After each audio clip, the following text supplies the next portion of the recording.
So with a manager, you definitely need a management agreement.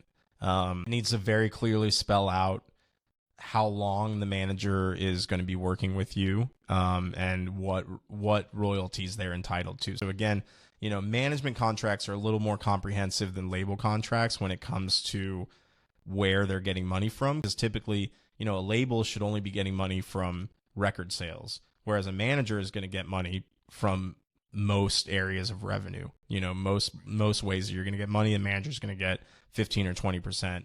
You make $1, they're making 20 cents. So you definitely need to deal with a manager, a comprehensive management agreement, and it needs to state, the term, it needs to state the percentage, it needs to state a big thing that artists don't realize is a lot of managers, put in what's called a sunset clause.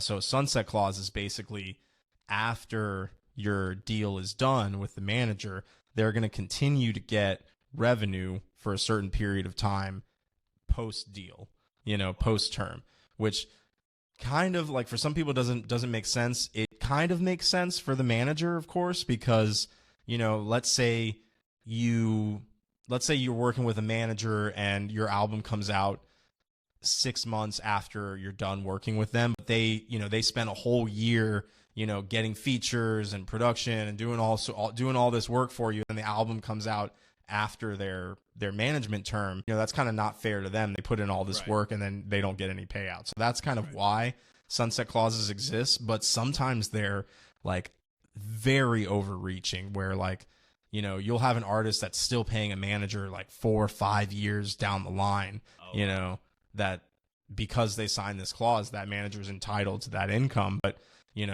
at that point you could have another manager and now you're paying 20% to one guy and 20% to another person, it's like you're paying double commissions, and that can definitely be a bummer. So I always say, like, be careful with sunset clauses.